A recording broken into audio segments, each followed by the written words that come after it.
2024లో Indian box office వద్ద పలు రికార్డులను క్రియేట్ చేసిన సినిమాల్లో 'కల్కి 2898 ఏడి' ఒకటి.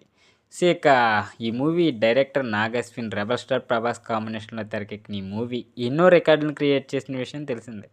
ఈ మూవీ భారీ బ్లాక్ బస్టర్ హిట్‌గా నిలవడంతో దీనికి సీక్వెల్‌గా 'కల్కి పార్ట్ 2' రాబోతుంది. అయితే ఈ సినిమాలో కృష్ణుడి పాత్రలో ఓ స్టార్ హీరో కనిపించబోతున్నారని అయితే టాక్ వినిపిస్తుంది. సో, ఇంతకీ ఆ స్టార్ హీరో ఎవరు? ఎందుకు హైడ్ చేశారు? ఈరోజు వీడియోలో అయితే తెలుసుకుందాం. సో, వీడియోని ఎవరైతే కొత్తవారు చూస్తున్నారో movie updates and movie reviews కోసం మన ఛానల్ తప్పకుండా సబ్స్క్రైబ్ అయితే చేసుకోండి. ఇక టాపిక్‌లోకి వెళ్ళిపోతే టాలెంటెడ్ డైరెక్టర్ నాగ్ అశ్విన్ డైరెక్షన్‌లో తెరకెక్కిన భారీ బ్లాక్ బస్టర్ మూవీ 'కల్కి 2898 ఏడి'. ఈ సినిమాలో ప్రభాస్ హీరోగా నటించగా Bollywood star heroine Deepika Padukone హీరోయిన్‌గా అయితే నటించింది. Bollywood big B Amitabh Bachchan, Tamil star hero Kamal Haasan, young hero Dulquer Salmaan, Bollywood heroine Disha Patani లాంటి స్టార్ సెలబ్రిటీలంతా మెయిన్ క్యారెక్టర్లు అయితే ఉన్నాయి. సో, శ్రీకృష్ణుడి దశావతారంలోని చివరి అవతారమైన కల్కి అవతారం ఆధారంగా రూపొందించిన సైన్స్ ఫిక్షన్ మూవీ ఇది 'కల్కి 2898' అనేది.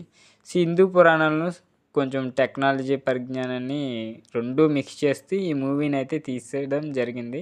సో, ఈ సినిమాలో యంగ్ రెబెల్ స్టార్ ప్రభాస్ కర్ణుడిగా, రౌడీ హీరో విజయ్ దేవరకొండ అర్జునుడిగా అయితే కనిపిస్తారు. మహాభారతంలోని సందర్భాలను ఆధారం చేసుకొని ఈ సినిమా స్టోరీని అయితే రూపొందించారు. ఇదిలా ఉంటే కృష్ణుడిగా నటించిన కృష్ణకుమార్ ముఖాన్ని సిల్వర్ స్క్రీన్పై చూపించినప్పటికీ అతనికి సూపర్ క్రేజ్ రావడమే కాదు, లార్డ్ కృష్ణ పాత్ర సినిమా హైలైట్స్లో ఒకటిగా అయితే నిలిచిందని ఎలాంటి సందేహం లేదు. వాస్తవానికి 'కల్కి 1'లో ఈ పాత్ర నిడివి తక్కువగా ఉండటంతో కృష్ణుని పాత్రను ధరించిన వ్యక్తి ఫేస్ రివీల్ చేయలేదు. అయితే అందుకు కూడా ఒక కారణం ఉందంట. 'కల్కి పార్ట్ 2'లోని కృష్ణుని పాత్ర కాస్త నిడివి ఎక్కువగా ఉండబోతుందని, ఆ పాత్రలో స్టార్ హీరోని నటించాలని అయితే భావిస్తున్నారట. ఆ స్టార్ హీరో ఎవరో కాదు, తెలుగు సూపర్ స్టార్ మహేష్ బాబు. 'కల్కి పార్ట్ 2'లో కృష్ణ పాత్రలో అయితే మహేష్ బాబు కనిపించబోతున్నాడనేది వార్తలు వినిపిస్తున్నాయి.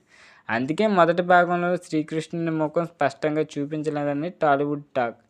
ఈ వార్త నెట్టింట్లో వైరల్ కావడంతో శ్రీకృష్ణుని క్యారెక్టర్లో మహేష్ బాబు నటిస్తే బాగుంటుందని చాలామంది అభిప్రాయపడుతున్నారు. తాజాగా ఓ ఇంటర్వ్యూలో 'కల్కి' సినిమాలో శ్రీకృష్ణ పాత్రలో మహేష్ బాబు నటిస్తే ఎలా ఉంటుందని నాగ్ అశ్విన్ అడగ్గా, అందుకు ఆయన సమాధానం ఇస్తూ 'కల్కిలో మహేష్ బాబు కృష్ణుడిలాగా నటించి ఉంటే రిలీజ్కి ముందే పెద్ద హిట్ అయి ఉండేదని అయితే అన్నారు. 'కలేష్' సినిమాలో మహేష్ బాబు యాక్టింగ్ చాలా బాగుంటుందని, దేవుళ్లాంటి మనిషి క్యారెక్టర్లో ఆయన అద్భుతంగా నటించారని చెప్పారు. మహేష్ బాబు ఫ్యాన్స్ చాలా క్రేజీ అని నవ్వుతూ సమాధానం ఇచ్చారు. ప్రస్తుతం ఈ వ్యాఖ్యలు అయితే నెట్టింట్లో వైరల్ అవుతున్నాయి. మరోవైపు పార్ట్ 2లో మహేష్ బాబు నటిస్తే దాదాపు 2,000 కోట్లు పక్కాగా క్రాస్ అవుతుందంటూ కామెంట్స్ చేస్తున్నారు. అయితే ఈ విషయంపై మూవీ మేకర్స్ క్లారిటీ ఇచ్చేంత వరకు ఇలాంటి రూమర్స్ వైరల్ అవుతూనే ఉంటాయి. సో, ఇది ఆళ్ళు మూవీ టీం ఎప్పుడైతే కాస్టింగ్ అనౌన్స్‌మెంట్ చేస్తదో అప్పుడే ఉన్నట్టు, లేకపోతే లేనట్టే.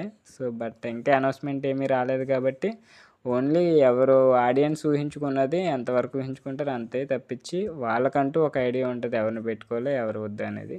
సో, ఒకవేళ నటిస్తే పక్కా 2,000 కోట్లు వస్తాయని అయితే చెప్తున్నారు. సో, ఇది అప్డేట్. వీడియో నచ్చినట్లయితే తప్పకుండా లైక్ చేయండి. ఇలాంటి మూవీ అప్డేట్స్ కోసం మన ఛానల్ తప్పకుండా సబ్స్క్రైబ్ అయితే చేసుకోండి.